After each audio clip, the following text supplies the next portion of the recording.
आज के पॉडकास्ट में आप सभी का बहुत बहुत स्वागत है।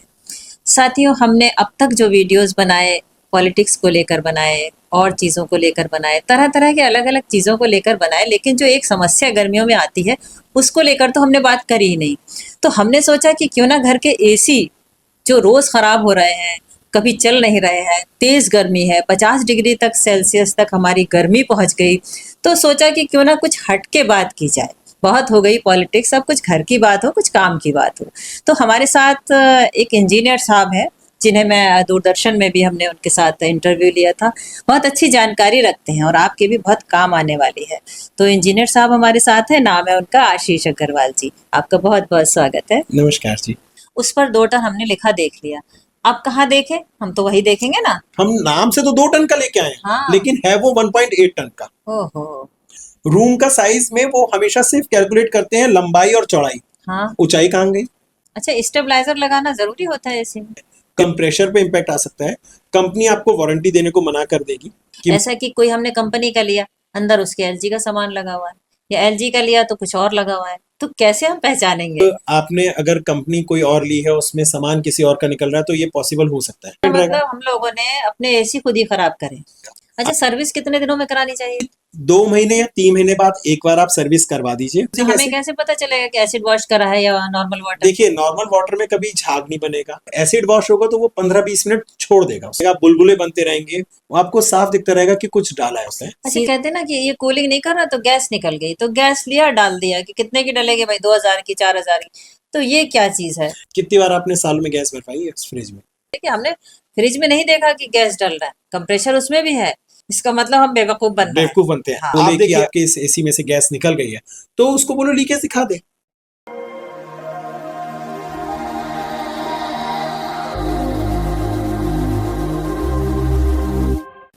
सर, बड़ी परेशानी है गर्मियों में। देखिए, एसी हमने नया लगा लिया तो एक अलग बात है। अब 50, 60, 70, 80 हजार, 1 लाख तक एसी आ रहे हैं। अब हमारे घर में पुराना एसी है मान लिया, तो उसका सबसे पहला सवाल है कि आखिर इसका रख रखाव करा कैसे जाए? देखिए, एसी का ना सबसे पहले रख रखाव करने के लिए तरीका ये होना चाहिए, अब कौन सा एसी लगाएं, विंडो है या स्प्लिट है, डिपेंड करता है। और उसके बाद उसका आउटडोर आपने कहाँ प्लेस किया है। कई बार हम लोग क्या करते हैं कि हम लोग इंडोर तो अपने कमरे में लगा लेते हैं, लेकिन आउटडोर जो होता है ना, उसको हम धूप में रख देते हैं। अब ऑलरेडी बाहर का टेम्परेचर गर्म है, तो धूप में ही तो रखते हैं आउटडोर? नहीं नहीं नहीं, आउटडोर धूप में रखना चाहिए, लेकिन उसको शेडेड करो। अच्छा। उसके ऊपर कुछ ढक के रखो ताकि आउटडोर के ऊपर डायरेक्टली सनलाइट ना पड़े। अब देखिए, ये हमको नहीं पता था। व्यूअर्स को सबसे पहला पॉइंट यही क्लिक करेगा कि सारे आउटडोर धूपों में रखे हुए हैं। और सारे आउटडोर जो धूप में रखते हैं उससे एनर्जी एफिशिएंसी कम हो जाती है। अच्छा। कारण क्या है कि हमारे जो भी कंप्रेसर डिजाइन है वो 46 डिग्री 47 डिग्री तक है। जैसे हम लोग अगर कभी धूप में खड़े होते हैं तो हम लोग उल्टा उसमें बोलते हैं कि जरा छाए में आ जाओ। हाँ। तो हमने एसी को क्यों धूप में रख रखा है? हाँ, तो एसी भी तो वही मशीनरी है जो हमें कूलिंग कर रही है। क्या हम बाहर खड़े होकर अच्छी तरह से काम कर सकते हैं?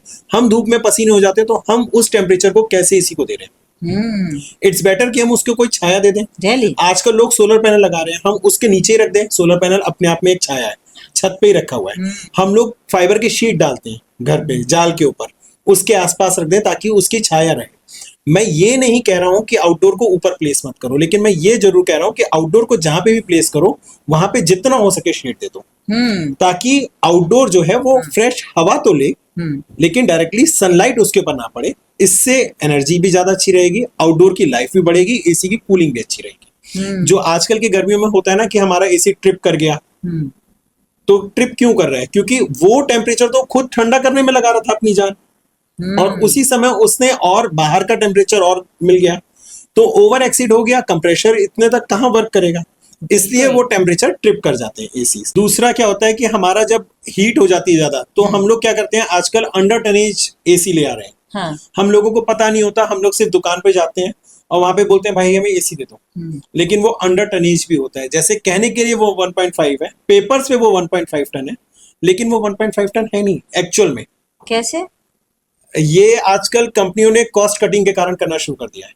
कंपनियां हमने कहा कि हमें 2 टन का एसी चाहिए, हमारा रूम इतना बड़ा है, उस पर 2 टन हमने लिखा देख लिया, अब कहाँ देखें, हम तो वही देखेंगे ना। एग्जैक्टली, यही मेरा पॉइंट था। अगर आप कभी देखेंगे तो एक स्टिकर लगा होता है एसी पे, हर एसी पे स्टिकर लगा होता है। हाँ। नहीं तो हर एसी के डब्बे पे आप बिना खोले भी देखेंगे तो आपको एक डब्बे पे स्टिकर लगा ही दिखा हम देगा। ऊपर देख सकते हैं हाँ, अपना? आप ऊपर देख सकते हैं, आपके साइड में जरूर उस तरफ स्टिकर लगा होगा। अच्छा, ओ जनरल का जहां पे भी ये लिखा हुआ है वहां हाँ। पे जरूर साइड में एक स्टिकर लगा होगा। ठीक है। वहां पे उसकी कूलिंग एफिशिएंसी लिखी होगी या कूलिंग किलोवाट या वॉट में दे रखी होगी। होता क्या है, अब आजकल लोग 2 टन का एसी लेने जा रहे हैं, जो कि प्रॉपर अगर मैं कहूं तो होना चाहिए 7000 वॉट का कूलिंग। उस पे लिखी होनी चाहिए 7000 वॉट ऑफ कूलिंग या 7.0 किलोवाट। लेकिन आजकल क्या हो रहा है, 6.3 kilowatt, 6.4 kilowatt, that is under tonnage. हम नाम से तो 2 टन का लेके आए हैं, हाँ। लेकिन है वो 1.8 टन का। ओहो। 1 टन का मतलब होता है 3512 वॉट ऑफ कूलिंग। अच्छा। 1 टन का मतलब सीधा सीधा ये होता है अच्छा। कि 3512 वॉट्स ऑफ कूलिंग। अगर आप 1.5 टन का एसी ले रहे हो तो अप्रॉक्स आपको 5272 वॉट लिखा होना चाहिए। लेकिन बहुत सारी ऐसी कंपनियां हैं जो 4900 वॉट्स को, 5000 वॉट्स को भी 1.5 कह के बेच रही हैं। वो 1.8 को राउंड फिगर करके 2 टन कर रही हैं। तो और अब है एक तो आपने पहले ही रूम साइज, अभी लोग यहाँ पे रूम साइज में भी क्या गलतियां करते हैं, रूम का साइज में वो हमेशा सिर्फ कैलकुलेट करते हैं लंबाई और चौड़ाई, हाँ। ऊंचाई कहाँ गई। हाँ, लिंटर को देखना चाहिए हमारे लिंटर कितने तो हाइट देखना पे चाहिए पड़ा ना। है। हाँ। अब आप किसी भी दुकान पे जाइए, वहां पे क्या बोलेगा दुकानदार, कितना एरिया है। हाँ। आप बोलेंगे 12x15, वो बोलेगा 180 स्क्वायर फुट, आप 1.5 टन लगा लो। जबकि मैं कहता हूँ ये गलत है। 1.5 टन तो उसके लिए प्रॉपर आपने उस एसी के लास्ट लिमिट बता दी, क्योंकि उसको अगर कवर करना है 180 स्क्वायर फुट नहीं करना है, उसको उस हाइट को भी तो हाँ, करना है। हाइट भी वो तो है। हाइट कहाँ गई, क्योंकि उसको जब एसी को कूल करना है तो उस कमरे की सारी हवा को कूल करना अच्छा, है। फिर सामान जितना कमरे में वो भी डिपेंड वो भी करता है। डिपेंड करता है, अप्लायंसेस डिपेंड करते हैं। हाँ। माइक्रोवेव ओवन रखा है, फ्रिज रखा है, कोई ऐसा हीटर रखा है जिसके कारण आपका एसी और कूलिंग ना कर पाए। ये बहुत सारी चीजें हैं जो लोग नहीं ध्यान देते। लोग बोलते हैं कि हमने तो सिर्फ 1.5 टन का एसी ले लिया या 2 टन का एसी ले लिया, लेकिन वो कूल नहीं कर रहा है। कूल कैसे करेगा? आपने उसको कभी अंडर रेटेड लिया है, आपने हाँ। उसको प्रॉपर रेटेड लिया ही नहीं है। आपने उसको उतना, मतलब कहना चाहिए कि अगर बात करी जाए जहां पे उसकी मैक्सिमम कूलिंग एफिशिएंसी आनी चाहिए थी, वो तो आपने पहले ही निकाल ली। अब आप उसमें हीटर भी चला रहे हो, आपने फ्रिज भी रखा हुआ है। बहुत जगह सिंगल कंपार्टमेंट में सिर्फ एक उसमें ही होता है हाँ, सब कुछ, हाँ, बिल्कुल है ना। बिल्कुल। हाँ। तो ये सब चीजों को ध्यान रखना चाहिए जो कोई नहीं रखता।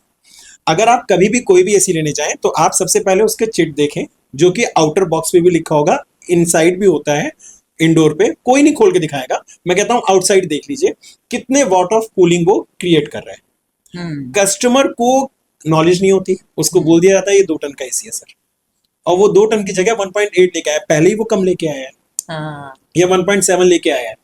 हाँ। इन्वर्टर एसीज में इस जगह आजकल तब भी यही टेक्नोलॉजी के अच्छा, साथ। इन्वर्टर के कह के बिक रहे हैं कि भाई इन्वर्टर एसी है, तो क्या इन्वर्टर से चलते हैं? वो तो नहीं चलते नहीं नहीं है। नहीं, इन्वर्टर से कभी कोई एसी नहीं चलता। हाँ। ये सिर्फ कहने के लिए है। इन्वर्टर का आजकल एक टेक्नोलॉजी है हमारे एसीज की दुनिया में, उसमें होता है वेरिएबल स्पीड पे वो चल रहे हैं कंप्रेशर। जैसे अगर मैं आपको एक उदाहरण दूं कि अगर आप एक अपनी कोई गाड़ी चला रहे हैं 2 व्हीलर, और आप उस 2 व्हीलर को जाम में फंसे हुए हैं, क्या आप रुक के चलना पसंद करेंगे या आप हल्के हल्के रेंगते हुए भी निकल जाना?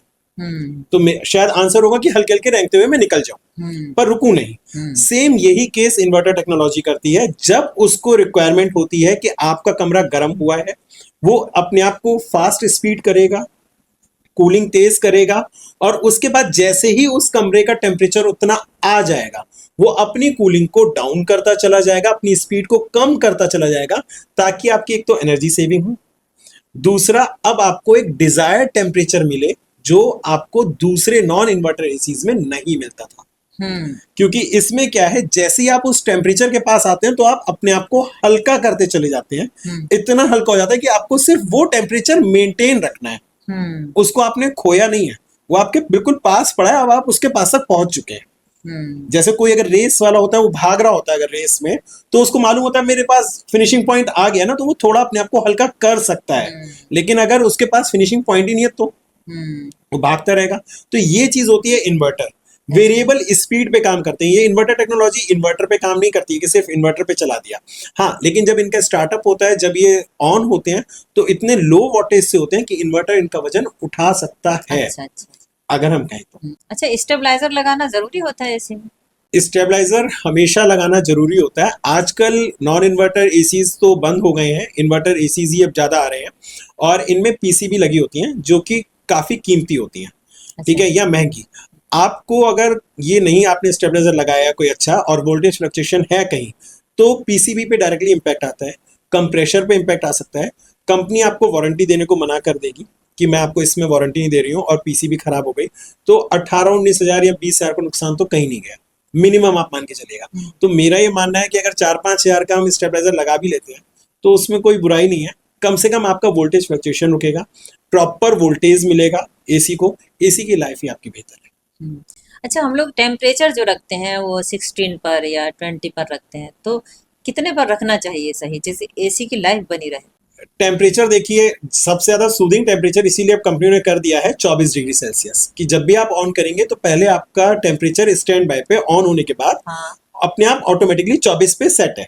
ठीक है। कंपनी इतना करके दे रही है, उसके बावजूद भी लोगों को अगर गर्मी लगती है तो वो पावरफुल मोड पे चले जाते हैं और डायरेक्टली वो 16 तक हाँ, पहुंच बस जाते हैं, इतना, इससे कम तो आते ही नहीं हम लोग। उससे कम आते नहीं हाँ। है, ठीक है। लेकिन ये क्या है कि एक मैक्सिमम एफिशिएंसी आप एक उसको छोड़ के एसी से आप उससे जबरदस्ती का पूरा काम करवा रहे हैं 16 डिग्री तक। अच्छा। इट्स जस्ट लाइक कि आपको मैंने बोला कि आपको भागना है और इतनी तेज भागना है, इससे कम आपको स्पीड नहीं करनी है, तो आपकी सांस फूलेगी, हम्म। है ना। हम लोग ये सोचते हैं कि इस समय हमने टेम्परेचर 16 कर दिया तो ज्यादा जल्दी कूल हो जाएगा या हमें कुछ मिल जाएगा, लेकिन वो टेम्परेचर डिफरेंस एक तो हमारे लिए भी मुश्किल है, अगर हम बाहर निकल के जाएंगे तो हमें हीट का मुश्किल होगी, दूसरा एसी को भी मुश्किल होती है। तो इससे मेरा ये अनुमानित है कि अगर आपको चलाना है एसी 20 तक चलाइए दिन में, और रात में आप आराम से 25-26 कर दीजिए। इन्वर्टर टेक्नोलॉजी के साथ अगर एसी हैं तो आपको टेम्परेचर डिफरेंस लगेगा नहीं, आप एक अच्छी नींद ले सकेंगे। अच्छा अच्छा। आजकल जो एसी आ रहे हैं, क्योंकि एक जो बंदा कस्टमर है उसको नहीं पता एसी के बारे में कि कौन सी टेक्नोलॉजी है, क्या है, तो हमें कुछ ऐसी पहचान बताइए कि कौन सी टेक्नोलॉजी यूज हुई है। ऐसा कि कोई हमने कंपनी का लिया, अंदर उसके एलजी का सामान लगा हुआ है, या एलजी का लिया तो कुछ और लगा हुआ है, तो कैसे हम पहचानेंगे? नहीं, ये तो इस समय कहना बहुत मुश्किल हो गया, क्योंकि कंपनियों ने अपने कॉस्ट कटिंग के चक्कर में ना दूसरी जगहों से या दूसरी कंपनियों से हाथ मिला लिया है। अच्छा। तो अब आपने अगर कंपनी कोई और ली है, उसमें सामान किसी और का निकल रहा है, तो ये पॉसिबल हो सकता है। अच्छा। और आजकल बड़े से बड़े ब्रांड्स भी अब ये कर रहे हैं। इवन मैं आपको कहूँ, जो मतलब बहुत फेमस ब्रांड है वो भी आजकल दूसरे का कंप्रेसर यूज कर रहे हैं, दूसरे की पीसीबी यूज कर रहे हैं, फैन मोटर अपना डिजाइन कर रहे हैं सिर्फ, और मतलब अपने लोग उसी हिसाब से चल रहे हैं कि हाँ हम तो एक ब्रांड का लेके आए हैं। लेकिन जब खोल के पता चलता है तो उसमें दिखता है कि अरे ये तो दूसरा कंप्रेसर लगा होता है, हाँ। दूसरे की पीसीबी लगी हुई थी। हाँ। तो ये पहचान पाना तो अब इस समय कंपनियों ने दिक्कत कर दी है। कंपनियां ये तो बिल्कुल शो नहीं कर रही हैं कि हम किससे कौन सा सामान ले रहे हैं, अच्छा। और वो कहती हैं कि हम इसको अपने स्टैंडर्ड्स पे बनवा रहे हैं।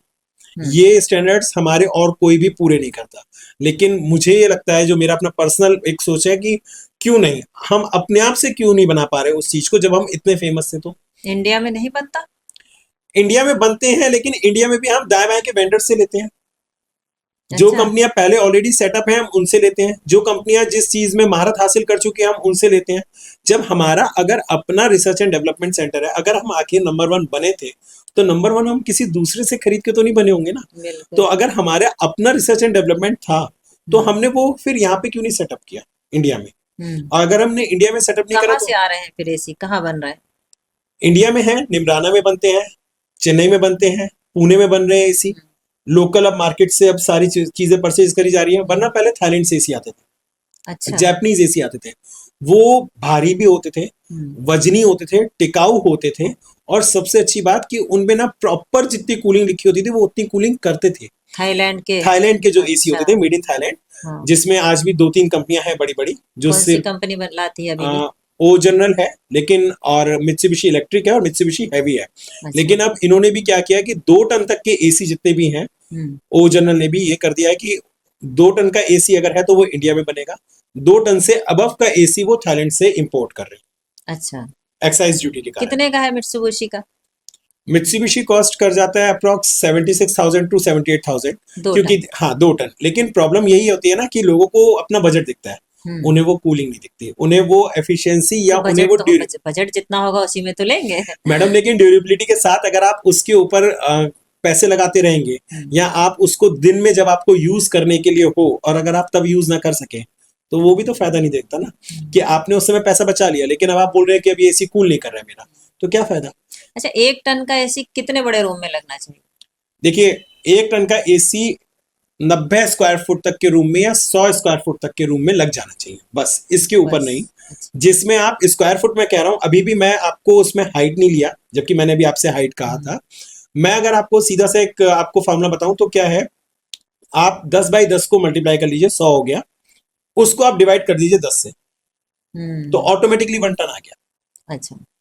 तो उसको आप जब 100 को ही आप डिवाइड कर देंगे 100 से, तो आपका 1 टन आ गया। वो 1 टन का एसी आपका उस स्क्वायर फुट के लिए ठीक है।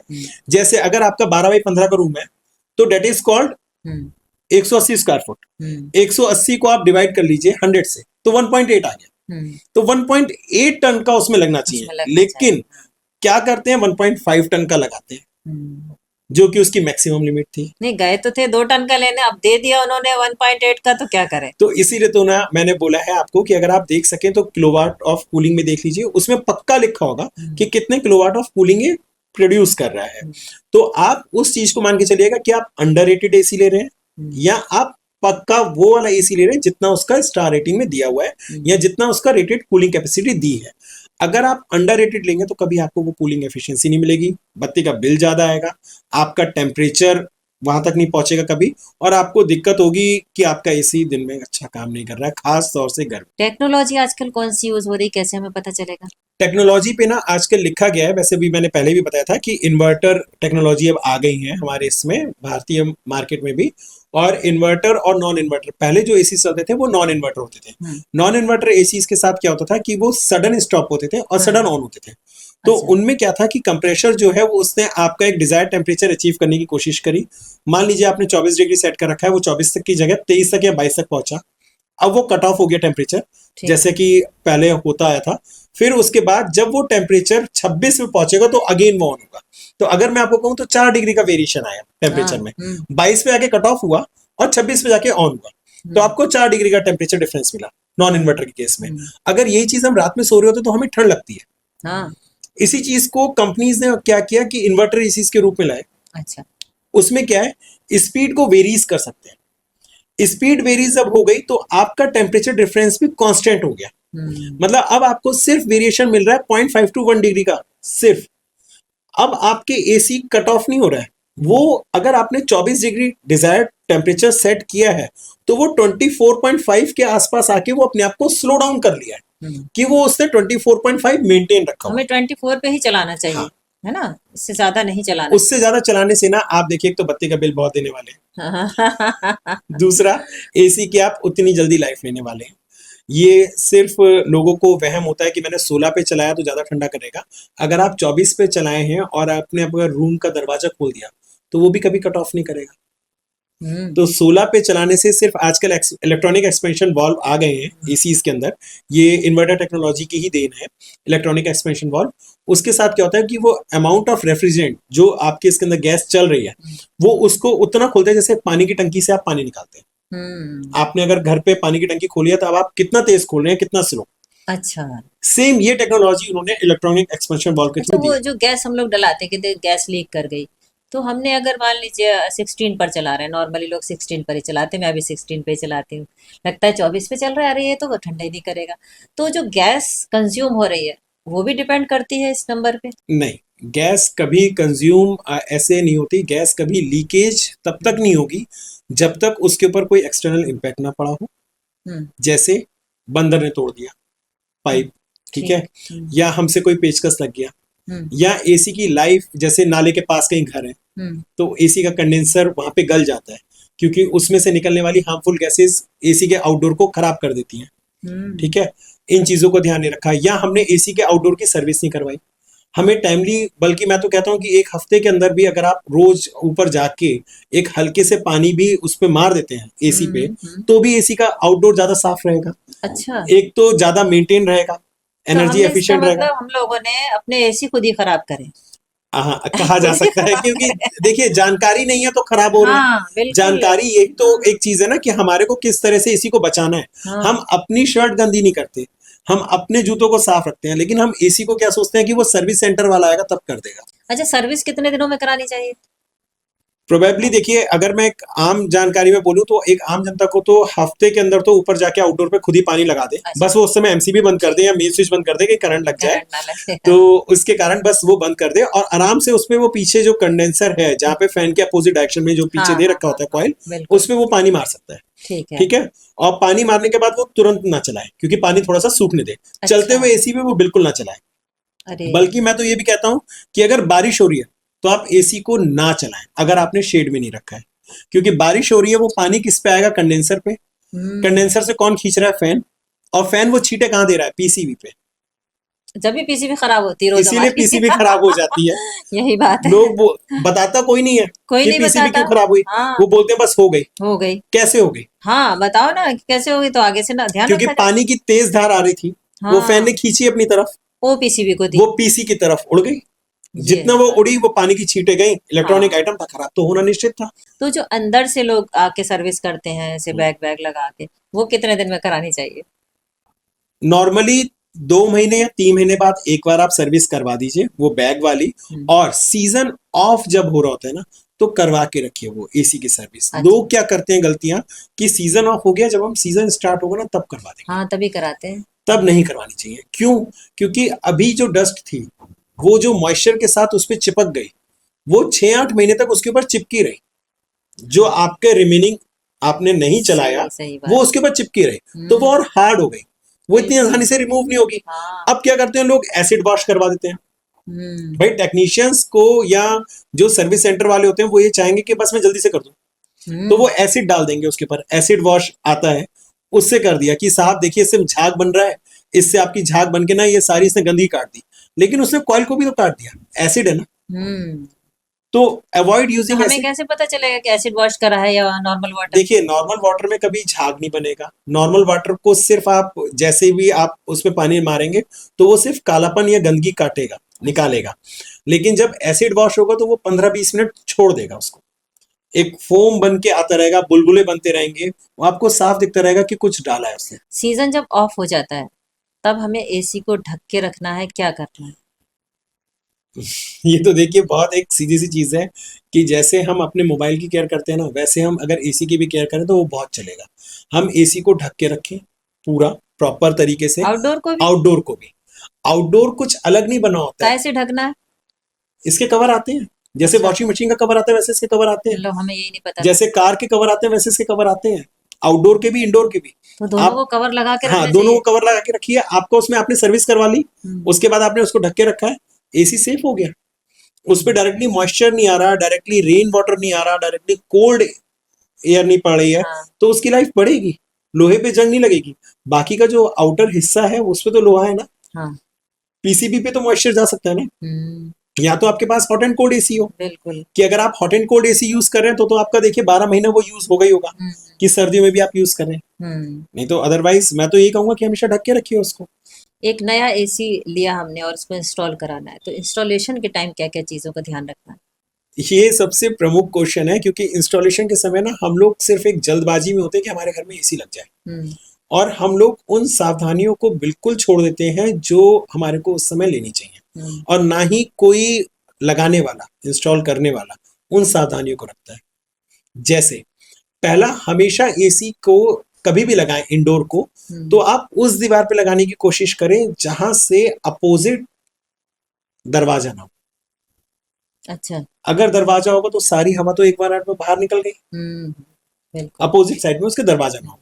दूसरा, हमेशा रूम की किसी उस चौड़ाई वाली दीवार पे लगाएं। एक हमेशा रूम में एक लंबाई की दीवार होती है, एक चौड़ाई की होती है हर रूम में। तो हम मेरा ये कहना है कि हमेशा उस चौड़ाई की दीवार पे लगाएं, जहां से एसी पूरी लंबाई तक उस कूलिंग को दे सके। अच्छा। अगर आपने लंबी दीवार पे एसी को लगा दिया, तो आपका एक तरफ का एरिया तो, या एसी के सामने वाला एरिया तो ठंडा रहेगा, दूसरी तरफ तो आपको हॉट एरिया रहेगा ना। लेकिन जब आप उसको एक किसी इस दीवार पे लगाएंगे जो कि कम चौड़ी थी, पूरा कमरा तो वो कवर पूरा कमरा कवर करेगा, उसकी कूलिंग ज्यादा अच्छी होगी। जी। पहला। दूसरा, लोग क्या करते हैं, मैंने कई बार खुद देखा है कि वैक्यूम नहीं बनाते, उनके पास वैक्यूम पंप नहीं होता, और वो रेफ्रिजरेटर वाला एक कंप्रेशर ले आते हैं छोटा सा, जो हमारे घरों के रेफ्रिजरेटर में लगा होता है, उससे अगर लगाया तो 2 मिनट के लिए लगा दिया, वैक्यूम बन गया। नहीं तो एक पाइप आपके एसी में कस दिया आउटडोर में, और उससे गैस रिलीज करी, दूसरी तरफ से गैस निकली, बोला वैक्यूम बन गया, सेल्फ वैक्यूम बन गया। ये सब उल्लू बनाने का तरीका होता है। अच्छा, कहते हैं ना कि ये कूलिंग नहीं कर रहा तो गैस निकल गई, तो गैस लिया डाल दिया कि कितने की डलेगी भाई, 2000 की, 4000 की, तो ये क्या चीज है? नहीं देखिए, अगर वैक्यूम ढंग से नहीं होगा तो भी ये प्रॉब्लम रहेगी। गैस कभी लीक नहीं होगी जब तक, मैंने आपको कहा, जब तक हाँ। आउटडोर का आपको एक्सटर्नल इम्पैक्ट नहीं पड़ता है तब तक कभी भी गैस लीक नहीं होगी, चाहे आप 20 साल चला लें। विंडो एसी की कभी आज तक गैस लीक हुई? क्योंकि उसमें छेड़छाड़ होती ही नहीं है। विंडो तो ये एसी तो बार बार गैस डाल के चले जाते हैं हमारे यहाँ तो। वो गैस नहीं डालते हैं, एक्चुअली वो गैस को सिर्फ टॉप अप करते हैं दिखाने के लिए और बोलते हैं कि हमने पूरा पैसे ले लिया। अरे देखिए, ये तो उन्होंने अपना एक फंडा बना रखा है, जिसको नहीं नॉलेज होगी उसको कैसे बनाएंगे। तो ये तो मैं साफ कहूंगा, विंडो एसीज में आपने कितनी बार गैस भरवाई है? हाँ, बिल्कुल सही कह रहे हैं, विंडो में तो कभी देखा ही नहीं कि गैस भी है इसमें। क्यों? क्योंकि उसमें हाँ एक्सटर्नल इम्पैक्ट पड़ता ही नहीं था। आप उसमें क्या मारते, कहाँ आप उसमें पाइप लगा के देखते कि कितनी गैस है? हाँ, तो इसका मतलब गैस नहीं उड़ी तो ना। हम बेवकूफ बन रहे हैं जब वो गैस इसीलिए। उड़ती है, देखिए आप एक बात बताइए, अब इसका एक छोटा सा एसी का आपके घर में बताऊं। सबसे पहला उदाहरण फ्रिज होता है। कितनी बार आपने साल में गैस भरवाई है उस फ्रिज में? हाँ, कभी नहीं, गैस का तो मतलब ही फ्रिज भी नहीं तो होता। एसी है। हाँ, क्या कर रहा है, कूलिंग अंदर कर ठंडा रहा ही है तो वो कर तो। रहा है। हाँ, तो फिर उसमें गैस क्यों नहीं भरवाई? क्योंकि आपने उसको कहीं छेड़ा ही नहीं। तो मैकेनिक तो बार बार आके गैस डाल जाता है, हर सीजन में एक बार गैस डाल जाता है आके। वो सिर्फ देखिए, वो उसका अपना एक कॉन्सेप्ट होता है, वो सोचता है कहां से पैसे कमाऊं। फ्रिज में क्यों नहीं कभी गैस डाली? तो ये हम लोगों की कितनी बार नॉलेज गैस की निकली? कमी। हाँ, बिल्कुल सही बात कभी है। आज तक आपके फ्रिज में गैस हाँ, निकली? हाँ, उस समय निकली होगी जब आपने फ्रीजर में पेचकस मार के बर्फ उखाड़ने की या बर्फ की ट्रे उखाड़ने की कोशिश करी हो, अच्छा। तब गैस निकली होगी। या आपने फ्रिज को ऐसे सरका दिया हो। जैसे मैं आपको एक और चीज बताऊं, लोग क्या करते हैं ना कि अभी नया एसी लेने गए, आपने बोला नया एसी लेने हाँ, जाते हैं, तो नया एसी लेने गए आप और आपने जाके वहां पे एसी को लिया। हाँ, आपने बोला कि भाई एक एसी मेरे घर पहुंचा देना। हाँ, रिक्शे वाला तो पढ़ा लिखा नहीं है, ना, ठीक? ठीक, वहां की लेबर पढ़ी लिखी नहीं है, हाँ, और होगी भी तो उसको इतना ध्यान नहीं है। एसी के आउटडोर उसने उल्टी रख दी। उल्टे कैसे मतलब? मतलब जो आउटडोर का सिरा आपका ऊपर होना चाहिए था, वो उसने पैकिंग में थी हाँ, आउटडोर, उसने लेकिन उल्टी कर दी। हाँ, अब जो कंप्रेसर के अंदर तेल है वो सब उसकी पाइपलाइन में आ वो गया। नीचे स्टैंड होता होगा, उधर ही से रखना होगा। हाँ, स्टैंड होता है, उसमें लिखा होता है दिस साइड अपवर्ड। जैसे फ्रिज कभी टेढ़ा नहीं करा जाता, सेम केस है, एसी कभी टेढ़े नहीं करे जाते। अच्छा। लेकिन लोग क्या करते हैं कि जब उठा रहे होते तो उसको टेढ़ा करके लेके आते हैं ऊपर, कि हम्म, अपनी लेबर के पैसा बचाना है। तो एक ही इंसान उठा के वो सोचता है कि मैं ले जाऊंगा। अब जिस साइड कंप्रेसर होता है उस साइड तो वो टेढ़ा हो गया, उसका ऑयल तो चला गया पाइपलाइन में, और हमने तुरंत लगाया, कनेक्ट कर दिया। अभी तो ऑयल था ना उसके अंदर, इसको ठहरना चाहिए था। उसको ठहरना चाहिए था। उसको कम से कम 2-4 घंटे रखते कि ऑयल उस जगह वापस पहुंच जाए, और फिर कंप्रेसर जब का। गैस चले तो सिर्फ गैस उसके साथ बहे, ना कि ज्यादा ऑयल बहे। लेकिन अब तो उसके अंदर ऑयल बह गया पूरा। लोग ठेले पे भी टेढ़ा करके ले आते हैं एसी को, कि कोई बात नहीं जी, कुछ नहीं होगा, कोई खराबी नहीं होगी। नहीं नॉलेज है, सीधा ले जाना। सीधा ले जाना चाहिए। एसी हुआ, फ्रिज हुआ, इन सब चीजों को सीधा लेके जाना चाहिए। जिसमें भी कंप्रेसर है, अच्छा। जो भी कूलिंग का आइटम है, उनको आप सीधा लेके जाइए ना। हाँ, भाई हम लोग लेके जाते हैं तो सीधा स्ट्रेचर पे, तो हम इंसान को किसको लेके जाते हैं, आप ये बताइए ना। तो हम क्यों लेटा रहे हैं उसको? हम बिल्कुल उसको सही। सीधे लेके जाए ना। हाँ, हम थोड़ी ना रोज रोज हॉस्पिटल जा रहे हैं जो हम स्ट्रेचर पे लेटे हैं। हाँ, हाँ, तो हम फ्रिज को क्यों लेटा के जा रहे हैं? फ्रिज भी तो एक आपका छोटा एसी है, हाँ, बिल्कुल। मिनी एसी ये की तरह आपकी काम बात बहुत सही लगी मुझे कि हमने फ्रिज में नहीं देखा कि गैस डल रहा है, कंप्रेसर उसमें भी है, लेकिन ये मैकेनिक जब भी आते हैं गैस डाल के जाते हैं, इसका मतलब हम बेवकूफ बन रहे हैं। बेवकूफ बनते हैं। हाँ, आप देखिए, अब आप इसी चीज को समझिए, क्या आपने फ्रिज को कभी धोया? नहीं। कभी नहीं धोया। ठीक है, क्योंकि वो बंद था। आपका इंडोर बंद हो गया एक तरह से, ठीक। और आउटडोर पीछे वाली कॉइल को आपने कभी धोया? कभी नहीं।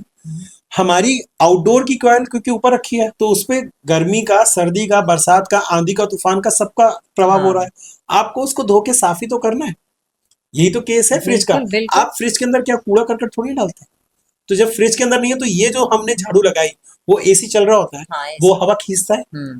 तो उस झाड़ू की हवा को जो उसने साफ खींचा, सफाई करें कमरे की तो बंद कर दें। बंद कर दे एसी उस समय, ताकि वो डस्ट उड़ के खुद ना जाए। हाँ, एसी भी तो उस चीज को कूलिंग के लिए ले रहा है ना। बिल्कुल, बिल्कुल। तो वो जो धूल गई वो उसके फिल्टर्स पे गई। अब लोग फिल्टर साफ नहीं करते, जबकि 1 महीने के अंदर, अगर आप बहुत छोटी सी चीज है, आप बस फ्रंट का हाँ, पैनल उसके खोलें नेट लगे और होते हैं, नेट निकालने होते हैं, उसको आप वॉश कर दीजिए, वॉशेबल फिल्टर होते हैं, लगा दीजिए। बिल्कुल, वो तो करना तो चाहिए। वो करना चाहिए, लेकिन कोई नहीं करता, कोई ध्यान नहीं देता इस चीज को। नया ये लगा लेंगे। नया लगा लेंगे, नया लगा छोटी छोटी चीजें। अच्छा, एक और चीज होती है, क्या पता है? हाइट पे लगा दिया, ज्यादा हाइट पे। ज्यादा हाइट पे। ये इंस्टॉलेशन की मैं आपको बात कर रहा हूँ। इंस्टॉलेशन में जो पॉइंट्स मैं आपको ध्यान में करवाना चाहता हूँ, उसमें सबसे पहले तो हमारे को वो लेटा हुआ नहीं चाहिए, ठीक है। वैक्यूम होना चाहिए हमारा, ठीक है ना। हाइट हाइट पे क्या है कि इंडोर भी 7 या 8 फीट तक की हाइट पे रखिए, अगर 10 फीट कमरे की हाइट है, या अच्छा आप या आप अपनी सीलिंग से मान के चलिए कि आप 1.5 फुट नीचे रखिए। अच्छा, एसी हमारा कमरे में लगा है और हमने आउटडोर जो था सेकंड थर्ड फ्लोर पर पहुंचा दिया। बहुत गलत किया। मैं भी उस पे आ रहा था, अच्छा मैं भी उस पे आ रहा हूँ हमने कि यही क्या हुआ है। मैं उस पे आ रहा हूँ, वो बहुत गलत किया है आपने। अच्छा। हाँ, और पहले मैं इंडोर को अभी कंप्लीट कर दूं, क्योंकि इंडोर में क्या है कि अगर आपने 7 फीट या 8 फीट तक लगाया, मैं कहता हूं कि नॉमिनल आप सीलिंग से 1.5 फीट आप नीचे ले लीजिए। अच्छा, 1.5 फीट नीचे एक सीलिंग तो से। जिसको भी वॉश करना है उसको आसानी है, हाँ। दूसरा जो एसी का, क्योंकि हमेशा गर्म हवा जो है वो ऊपर सतह पे जाके रुक जाती है, हाँ। तो उस हवा को वो ज्यादा आसानी से खींच सकेगा हम्म। ताकि कूलिंग हो सके। आप देखिएगा विंडो एसी हमें नहीं लगता जल्दी कमरा ठंडा कर रहा है, स्प्लिट एसी कर रहा है, क्योंकि स्प्लिट एसी एक हाइट पे लगा है, हाँ। उसने उस गर्म हवा को खींचा हम्म। और जल्दी से ठंडा किया और आपको पूरे रूम में सर्कुलेट कर दिया। विंडो एसी ने आपको सिर्फ 4 या 5 फुट पे तो लगा हुआ था, हम्म। आपकी विंडो भी तो लगा था जो कि ग्राउंड से 3 फीट पे थी या 4 फीट पे थी, ये भी तो जरूरी है उसने देखना। वो एसी की सिर्फ हवा खींची ना, हाँ। तो अभी तो उसको ऊपर की पूरी हवा पड़ी है हम्म। गर्म हवा चलाने के लिए, तो वो कितनी देर में ठंडा करेगा। इसलिए विंडो एसी की जगह स्प्लिट एसी का एक तो जो एरिया होता है कैप्चर करने का वो बहुत बड़ा है, क्योंकि वो फैल रहा है। विंडोज एसी आवाज ज्यादा करते हैं, लेकिन मैं कहूँ तो कूलिंग परफेक्ट करते काम हैं। अच्छा करते हमें हैं। एकदम से सामने ठंडी हवा तो वही दे रहे हैं ना, हाँ। लेकिन वो सिर्फ हमें सामने खड़े हुए में दे रहे हैं, क्योंकि उनकी हाइट लेवल पहली चीज। दूसरा जो भी आपने बोला ना आउटडोर, हम्म। आउटडोर एक मैं बहुत छोटी सी चीज बोलूं, अगर आज किसी से बोला जाए कि बेटा बॉल ऊपर फेंक, तो वो क्या आसानी से बॉल ऊपर फेंक देगा? उसको एक ताकत लगानी पड़ेगी। 10 फीट के लिए उसको कम, 20 फीट के लिए उसको ज्यादा, 30 फीट के लिए उसको और ज्यादा, ठीक। और ऐसे ही अगर मैं आउटडोर को नीचे रखता हूं और अब मैं किसी से बोलूं कि ऊपर से रस्सी से बाल्टी खींच, तो फिर उसको अगेन ताकत लगानी होगी।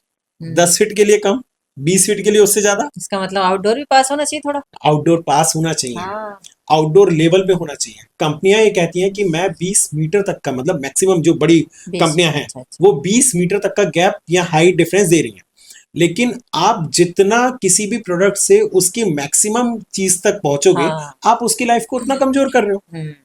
अगर आप किसी भी हद तक उसको लास्ट उसके पॉइंट तक पहुंचोगे, एंड पॉइंट तक, तो वो चीज खराब हो जाएगी।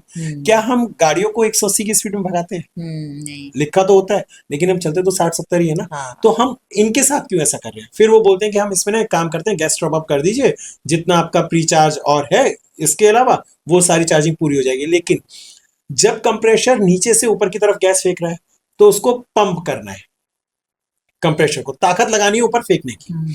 और जब कंप्रेशर ऊपर से नीचे फेंक रहा है, तो अब उसको लौटती हुई गैस को खींचना है, अरे बहुत काम करना पड़ रहा है तो इसका इसको। मतलब उसको काम करना पड़ रहा है। हाँ। तो ज्यादा कंफर्टेबल क्या है या ज्यादा अच्छी कूलिंग का क्या है कि अगर आपका वो एक लेवल में हो, 10 फीट तक 12 फीट तक बहुत अच्छा आइडल कंडीशन है। ठीक है। ये कभी मत करिए कि उसको 3 मंजिल ऊपर ले गए। लोग ऐसे में इंस्टॉलेशन में एक और चीज क्या करते हैं, जैसे आज इलेक्ट्रिशियन कोई भी आया, आपके यहाँ एक नया घर बन रहा था या कुछ भी, इलेक्ट्रिशियन ने बोला पाइप में डाल दूंगा, उसने उठाया पाइप डाल दिया, ठीक। उसके पास प्रॉपर टूल्स तो नहीं थे, वो पाइप कहीं से पंच हो गया, पंच होने का मतलब मुड़ गया, दब गया। अच्छा, दीवार के अंदर भी पाइप नहीं डालना। दीवार के अंदर नहीं, डलवा लीजिए पाइप, मैं ये नहीं कह रहा, लेकिन किस साइज का आपने एसी लेना है अब तक तो आपने डिसाइड नहीं किया था ना। अब आप एसी तो बाद में लेके आए, बाद में लेके स्पेसिफिकेशन के हिसाब से आपने अंदाजन में पाइप डलवा लिया, आपको क्या प्रॉपर साइज मालूम था उस पाइप का? नहीं। अब क्या हुआ, अगर मान लीजिए पतला पाइप लग गया, तो एसी का जो फ्लो है, जो एसी को अभी फ्लो करनी थी गैस अंदर पाइप के, वो बढ़ गया, क्योंकि अब वो पाइप पतला हो गया, सकरा हो गया, तो वो तेजी से बह रहा है। लेकिन इंडोर के पास तक आते आते उसको इतनी तेज चाहिए नहीं था उसका तेज फ्लो। हाँ। जैसे अगर मैं आपको कहूं, आप टंकी के आगे ना एक नोजल लगा देते हैं जिससे प्रेशर बन जाता है, तो पानी तो उतना ही आ रहा था ना। हाँ। बस आपने उसको प्रेशर करने के लिए नोजल लगा दिया, बिल्कुल। उसे तेजी से बहा दिया, यही तो किया। हाँ, यही एक धार में आ गया। या हम पाइप को आगे से अगर हम पानी देते हैं ना, तो उस पाइप को आगे से दबा देते हैं, हाँ। तो उससे क्या होता है, वो धार थोड़े और दूर तक चली जाती है, हाँ। प्रेशर तो वही था। हाँ। इसका मतलब आप समझिए जो अब पीछे से फ्लो आ रहा है एसी के पाइप में, वो तेज हो गया। तेज हो गया। इंडोर को इतनी तेज चाहिए ही नहीं, हाँ। इंडोर चाहता है आराम से, तो प्रॉपर साइजिंग नहीं करते। दूसरा जॉइंट लगा देते हैं, चार चार पैसे बचाने के चक्कर में, चाहे तो मैं कहूँ ओनर या जो लगाने वाला है, वो ना जॉइंट लगा देता है एसी के पाइप में। बेटर क्या है कि अगर आपका कोई भी पाइप 10 फीट से ज्यादा का हो रहा है, आप पूरी नई कॉइल खुलवा के हाँ, उसमें से नया पाइप लगवाइए, जितना लेंथ का है आपको वही तो जॉइंट पैसे नहीं देने हैं। लगाना। ज्वाइंट ना लगाइए, और 1-1.5 फीट आप पाइप एक्स्ट्रा रखिए दोनों तरफ, कि अगर कभी मुश्किल पड़े, कभी आपको पाइप में फिर से दोबारा करना पड़े तो आसानी रहे, लेकिन जॉइंट ना हो। जॉइंट करने से एक तो उसमें कार्बन फॉर्मेशन होता है, दूसरा वहां से जॉइंट खुलने की टेंशन रहती है। खुल गया तो लीक हो गया ना गैस, अब आपने कुछ नहीं करा लेकिन गैस लीक हो गई। हाँ, ठीक, पाइप आगे जाके हमने मोटा वाला लगा दिया, बाकी जो इसमें पड़ा था सीलिंग के अंदर वो हमने पतला कर रखा था, क्योंकि फॉल सीलिंग हो गई थी, कौन तोड़वाता। तो पहले इसी डिसाइड कर लीजिए कौन सी कंपनी का लेना है, उसका पाइप साइज देख लीजिए। पाइप साइज अलग अलग आते हैं, हर एक के पाइप साइज हैं हमारे पास। अच्छा। तो वो पाइप साइज देख के आप उस पाइप का लगाइए, कि पर्टिकुलर ये वाला एसी लगाऊंगा मैं, इतने टन का है और इसका पाइप साइज ये है। 1.5 टन के एसी का अलग पाइप साइज होगा, 2 टन के एसी का अलग पाइप तो वो साइज तो होगा। खुद ही देंगे ना साथ में उसको पाइप को साइज। हाँ, देंगे, लेकिन जब तक तो आप डलवा चुके होंगे ना अपनी फॉल सीलिंग में या उसमें। मैं ये कह रहा हूँ, अगर आपको आउटसाइड लेना है, देखिए आजकल हम लोगों के साथ क्या है ना, हम लोग रहते हैं सिर्फ शो में। हम चाहते हैं हमारा कमरा बहुत अच्छा सा दिखे, हम उस पाइप को जो हमारे को ही मदद कर रहे हैं ना, हम उसको देखने में डर रहे हैं, हाँ, या हमें लगता है अरे ये तो भद्दा लगेगा देखने में, हाँ, तो हम उसको अंडरग्राउंड करवा देते अंडरग्राउंड करा देते हैं। हैं। अंडरग्राउंड करवाते समय अभी हमने सोचा नहीं था, जैसे आज आप ये यूज एसी यूज कर रहे हैं, आपने नहीं सोचा है कि आप ये यूज कर रहे हैं। अच्छा, हो सकता है कल आप किसी और कंपनी का यूज कर रहे होते, हाँ, उसमें पाइप साइज कुछ और होता, ये बात बिल्कुल सही है तब आपकी। अब ये पाइप साइज उसके लिए कंपेटेबल नहीं है। नहीं है। दूसरा, रेफ्रिजरेंट अलग है, लोग क्या करते हैं नाइट्रोजन नहीं डालते। जैसे अगर आपके यहाँ कोई एसी चार्ज करने के लिए आएगा या एसी लगाने के लिए आएगा, तो वो लीकेज देखेगा, वो उस कंप्रेशर से, जो मैंने अभी आपको बोला फ्रिज वाला छोटा सा कंप्रेशर लेके आ जाएगा काला सा, वो उसको लगाएगा, उससे उसमें हवा भरेगा। अगर आप थोड़ा सा जानकारी लें एनवायरनमेंट की, तो हमारी एयर में मॉइस्चर भी होता है, हाँ, नाइट्रोजन भी है नाइट्रोजन, तो मॉइस्चर भी है, हाँ, बिल्कुल, कार्बन डाइऑक्साइड भी है। हाँ, तो वो मॉइस्चर एसी के लिए हार्मफुल है। अब उन्होंने क्या किया, नाइट्रोजन की फ्लशिंग के अलावा वो एयर डाल दी। एयर डाली तो पाइप के अंदर क्या आ गया, मॉइस्चर। वो मॉइस्चर तो कभी खत्म हुआ ही नहीं, कभी किसी को दिखा ही नहीं, क्योंकि हमें पता ही नहीं, वो तो अंडरग्राउंड हो गया ना। हमने लगा दिया उस पे एसी, अब हम बोल रहे हैं कूलिंग नहीं कर रहा है, या 2-3 साल बाद यही मॉइस्चर, यही नमी ना एसी के कंप्रेशर के अंदर जो तेल है उसके अंदर एसिड फॉर्मेशन कर देगी, कंप्रेशर बैठ जाएगा, एसी खराब हो जाएगा। लेकिन ये 2-3 साल बाद होगा, किसको ब्लेम लगाएंगे? सही बात। आपको कहाँ मालूम कि आपने खोल के उसको देखा ही नहीं कंप्रेशर को, कभी ना कोई खोलेगा। कंप्रेशर क्यों खराब हुआ, आके वो बोल देगा कंप्रेशर खराब हो गया, अब खत्म एसी। आप खत्म एसी। ये सारी आपने बातें बताई जो हमें नहीं मालूम थी, और मेरे ख्याल से व्यूअर्स भी कम ही जानते होंगे, ठगे जाते हैं हम लोग। लेकिन अब आपसे बात होने के बाद एक सवाल और बनता है कि क्या करें ऐसा, और किस तरह से चूज करें हम एसी को। देखिए मैंने जो अभी आपको बताया था उसमें रूम साइज सबसे पहले देखिए, हाँ, अंडर टनेज एसी ना लीजिए। ठीक है। जितना भी रूम साइज है उससे अगर थोड़ा सा आप एक्सीड कर देंगे एसी को, रादर देन अगर 1.5 लग रहा है 1.8 टन लगा लीजिए, सही। बेहतर रहेगा। इंस्टॉलेशन के समय में आप ध्यान रखिए कि पाइपिंग के अंदर वेल्डिंग ना हो, कॉपर पाइप आपके प्योर हो, वैक्यूम हो रखा हो, ठीक है। और मेंटेनेंस टिप्स में आपको हमेशा ध्यान रखना चाहिए कि आउटडोर को आप शेडेड रखें, आउटडोर को आप धो दें हर हफ्ते बाद पानी से, ठीक है। इंडोर को भी आप क्लीन रखें फिल्टर्स को। हाँ। ये आपकी एक नॉर्मल सर्विस में आएगा, हाँ। इंक्लूड होगा। इन सीजन में आप इसको, ऑफ सीजन में आप इसको बंद कर सकते हैं, हाँ, ये बहुत ढक के जरूरी रखें। है, बिल्कुल। हाँ। इसकी हमें हमेशा आवश्यकता रहेगी रहेगी कि हम इसको ढक के रखें, ताकि उसके ऊपर गर्मी सर्दी बरसात का कोई असर ना पड़े। और आखिरी पॉइंट अगर मैं कहूँ तो एसी में गैस इतनी जल्दी नहीं उड़ती, आप उसको बंदरों से बचा के, अपने पाइप से बचा नहीं, के, इन सब से बिना रखें। बात की गैस डलती रहती है। नहीं, ऐसे गैस कभी नहीं उड़ती। अच्छा। तो आप इन सब चीजों में कभी ना करें, जब तक लीकेज ना दिखे हाँ। तब तक आप ये ना माने कि गैस उड़ गई। बिल्कुल। कोई भी अगर आपको आके बोले कि आपके इस एसी में से गैस निकल गई है, तो उसको बोलो लीकेज दिखा दे। अगर उसमें लीकेज है, जैसे पंचर हुआ है गाड़ी में, तो लीकेज दिखेगी ना। अब पंचर ही नहीं है लेकिन हवा निकल रही है, ऐसे कैसे? कहीं ना कहीं से तो बुलबुला निकलना चाहिए ना उसका। हाँ। तो वो लीकेज इसमें भी दिखनी चाहिए उसको। प्रेशर डालो ना, और ठीक है। प्रेशर कभी भी एयर का ना डलवा के नाइट्रोजन का डलवाएं। जब भी आप लीकेज टेस्ट करवाएं तो नाइट्रोजन का डलवाएं। ठीक है। बस इन सावधानियों को रखेंगे, आपका एसी हमेशा कामयाब रहेगा। बहुत बहुत शुक्रिया आपका, और उम्मीद है हमारे व्यूअर्स इतनी सारी चीज़ों का ध्यान रखेंगे, और अगर कहीं कोई कमी हो जाएगी तो फिर इंजीनियर साहब आ जाएंगे, उनसे फिर बात कर लेंगे। बहुत बहुत शुक्रिया। शुक्रिया।